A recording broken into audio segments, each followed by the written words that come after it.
What's up, guys? I'm Cameron. And I'm Kyle. And this is CKEV.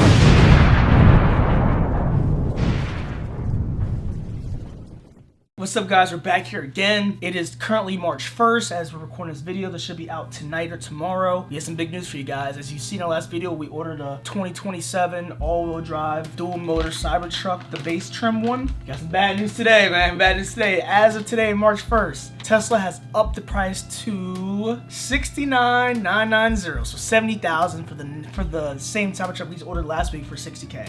I think we got a deal. So what do you think? I mean, of course.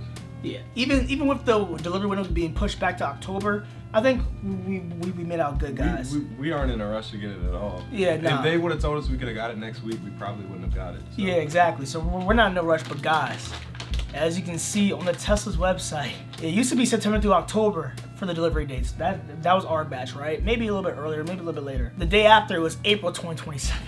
Now it just says 2027 when the CyberTrucks will be released, the base trims. This is crazy. We won't be able to make videos on this until it comes out, but luckily around June when they start making deliveries, we're gonna go out and get one and test drive it. So we'll have videos for it before we even take delivery of ours, guys. So pretty much in this video, we're gonna talk about all of the latest Tesla news regarding the CyberTruck and see if it was a good choice for us to buy it or not, okay? As y'all can see, we already told you the specs of the CyberTruck, 325 miles range, pretty much almost the same as a premium all-wheel drive, besides the back screen, a couple more like contractor tool, like truck stuff that we wouldn't even use. Do you think, Kyle, that it's still a good price at $69,990? You can't use the referral credit anymore either, the $1,000 off, only on the premium trims. So, you know my honest opinion? Yeah, go ahead. No. Really, why? What else can you get for $70,000 from Tesla? You can get a nice used Model X 2024. Exactly. Yeah. At that point, the Cyber Beast is $100K now, which is, I think, is crazy because they took off the Lux package. As y'all remember, the Lux package had full self-driving, free supercharger, and all that stuff on the Cyber Beast. They took that off, so they made it $100K. Premium all-wheel drive is $80K, and now the dual motor was $60, now it's $70, so $70, $80, $90. I think the price scaling is pretty good. I wish they would do that, like say for the Model Y. Like I wish they had more gaps between it, but I get it because it's a standard trim. It's not a different, you know. At least now for the Model Y, the price scaling is kind of different. So the all-wheel drive performance is at $57,490. Premium's almost $10,000 cheaper at $48, which isn't too bad. The premium all-wheel drive, the premium rear-wheel drive is at $44. All-wheel drive standards at $41, and then the rear-wheel drive standards at $39. Which honestly, from $39 from rear-wheel drive to rear-wheel drive, the price is so similar. It's like $5,000 difference. There's no reason to get it. And then from the all-wheel drive to premium all-wheel drive, the price difference is $7,000. Yeah. So it's like if they made a sweet spot like $10K between the trims, rear-wheel drive and all-wheel drive would sell out immediately. Just cause. Imagine the rear-wheel drive being 31, or like what would be 34 for rear-wheel drive Model Y, and instead of 41 for the all-wheel drive standard, it'd be like 38. That shit would sell. It would sell immediately just cause how cheap it is, and the APR promo rates are pretty good. There was no APR rate on the standard dual motor CyberTruck that we got, but I know we got 1 year premium connectivity. I wish they gave us 1 year supercharging. That would have been way better. Also, it's crazy, right? So a couple of people on Twitter were talking about how buying FSD right out was over in February 14th on Valentine's Day, right? But transferring, it was so weird. Transferring what was going to be cut off at the end of this month in March, right? But like they had this quick loophole, right? So up until last night, you could buy a standard CyberTruck for $60K and transfer it once your CyberTruck comes in, right? Now they changed that joint all up now. Tesla's drawing a hard line based on your initial delivery window. If you place an order before this policy change and your delivery window was scheduled on or before March 31st, Tesla would still honor the FSD transfer. However, if you place an order and initial estimated delivery window was already stretching past March 31st, Tesla won't honor your FSD. So people on Twitter at first, after ordering this truck for $60K, were saying, hey, if I order this junk right now, right, Tesla will honor it even if it doesn't come into after March 31st to transfer my FSD. And if it's get delivered in 2027, say you ordered last night at midnight, right? You could have potentially got a hard-verified CyberTruck for $60K. Because you could have ordered it last minute, they had the last VIN and all that. Anyone who ordered before last night is not canceling their order. Because then they'll never buy for all this, I'm also pay $80K for the premium. You feel me? Like for all that, like a $20K difference, that's a huge difference. I was thinking to myself, well, how will this work with the depreciation on the current Cybertrucks and how will it work with now we have a new trim now. We only had 2 before. And I'm not talking about like wholesaler or at the auction. I'm talking about just like, dealerships, stuff like that. Right now, all-wheel drives are selling for about 72 to 76 with low miles, right? This one is brand new, was at 60, right? Like, I'm not even going to even look at the inflated price because that's not going to help our depreciation. People will only remember it for this price, so that's what it's worth. What the first price they gave it at, that's what it's worth, unless they drop it lower. Just like in 2021 when Model 3s and Ys and S and X's were all above like 60, 70K, they all were worth that until the prices dropped. You feel me? It'll never be worth more because they raised the price by 10,000. Because there's an imaginary lever that Tesla can just keep on pulling with APR rates and with rates in for cash. Deals with that. If you pay cash, you get like a year a year of self-driving. I think they did that for the Model 3 and Y last year.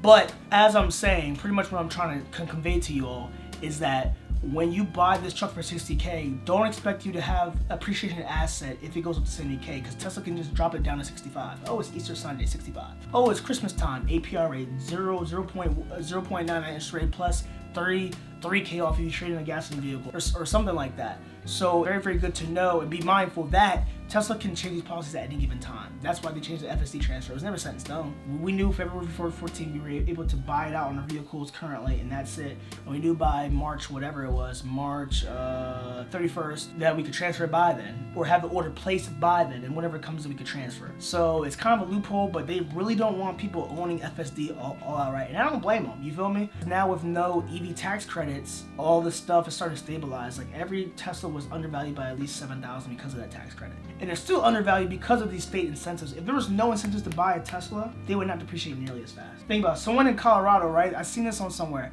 Somewhere in Colorado has hella state EV incentives, right? And they also have the federal, just like every state. At one point in time, you could go to Colorado and buy a Model 3 or Y while trading your gas, because they also had an incentive if you trade your gas car. If you did all the state incentives plus the federal, you could get almost $15,000 off a brand new Model Y. So someone in Colorado can give $50K off. That's why mine in Maryland it's not worth as much. If they get rid of all these incentives, which I'm not telling them to do it, it will be a lot more of a difference. You feel me? These cars wouldn't depreciate nearly as fast because they're not unreliable. They make a bunch of them and people sell them so quickly. People don't really keep them past I'm not about to keep mine past the warranty period, like potentially. So, but like I said, the Cybertruck, the dual motor all-wheel drive is now 70K. My verdict is, I still think it's worth it. I still think it's worth it only because it still has ambient lighting. It's still got ambient lighting mogs like Kyle. So I really think that it's still a decent joke, because the back screen, it's a cool idea, but I've never looked behind me. You feel me? I don't have kids. I don't really need a 7-seater car. I don't know when I'll have kids or if I'll have kids. So I need a 5-seater car, so it makes it a lot easier. But for 60K, that was a steal. I don't care. Imagine if this happened before the tax credit expired. Yeah, you would get 7K off, and then Maryland's gonna give me 3K off of this for the state incentives. So technically speaking, hold fast, my order document says I paid $61,235 with the sales incentive, right? Maryland with EVs brand new, you can get up to 3K in a check as a rebate. So technically speaking, what's 61,235, 58,235 out the door? Can't beat it. Once that check comes in the mail, that's going straight to my savings. But same with my Model Y, I got 3K in a check from the state. So I still think it's worth it. It's just that, don't get a car to think you're gonna flip it. Like the Cybertruck is still capable of delivering you the power that you need. The only thing that's really missing is just aesthetic stuff. It's just aesthetic. Yeah, we can all just add. Yeah, but like the light bar, the light bar was one thing but like some people I drive behind it that have actual Cybertrucks, I've never seen, like during the day at least, I don't really seem to have the light bar cross on, so who knows? If you do good, so we did figure out with the 20-inch wheels, you can carry more payload in the car. Because there's a lot of things that we all want to find out about the Cybertruck, like I want to live with one for a week before I really commit to it, because there's some things I didn't know, like tonneau cover is not waterproof. It's water resistant, but it's not waterproof.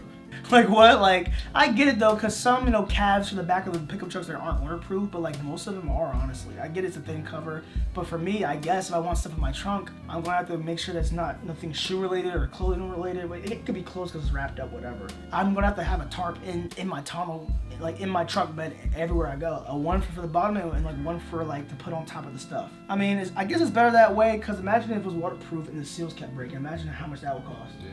You feel me? Like they say you could go back and try to get it sealed better. That's pretty much the update on the Cybertruck. It sucks about the FSD transfers and like the price going up, But like, you know, that's what Tesla told us, you feel me? Like, that's what they said, like, it's on limited time offer only. Like, you know, you're lucky to get it for 5990 before everything. Like for me, it's like, if anything, like I would love to have a CyberTruck and a CyberCab. That's a perfect setup for me. Real question. Would you wait until 2027 for a CyberTruck now the delivery dates are pushed back? Or would you just get another model? At 60K, yeah. At 70K, I wouldn't wait. I would just wait for it to be readily available and then order it then. The longer you wait for, I feel like CyberTruck's been out for what, 24, 25, 26, 27, like almost 3 years now. It's not as new as it was, so I feel like a lot of these, you know, errors and stuff people are having with the, like, you know, the early VIN numbers are pretty much gone. Owning a CyberTruck is almost pretty much equivalent of owning like a Model X. Actually no, because this has less moving parts than the premium all-wheel drive. There is no air suspension. That's one less thing to, you know, because the loaner they gave us, that air suspension was messed up. You could hear every grind. Yeah, like when you put it down and turn off the drone, like you could hear that joint lower and like scrape and stuff. It wasn't like. Technically, CyberTruck is the Model Ys of the standard trim is the Model Ys of CyberTruck. You feel me? Like, this is the least moving parts in the car. Less things to break, less ports, less things to break. The only issue with this car for me is how it makes you look to the outside and just driving around. Like, we're definitely gonna have like a day where we drive around the CyberTruck and see people's reactions. Yeah. We have to. There's actually 2 more chargers being, like I told you on the first video, there's 2 chargers being made in our town. So we're in Hagerstown, Maryland. Whoop-de-doo, middle of nowhere. But there is 2 being built right now. I think this means days since construction. The one behind my store is about 13 days in, and that one is 2 months into construction. But yeah, guys. But anyway, we'll be back with some new Tesla news this week. We have some more videos dropping. Stay tuned. Thank y'all for watching. I'm Cameron. I'm Kyle. And we are CKEVs. Boom!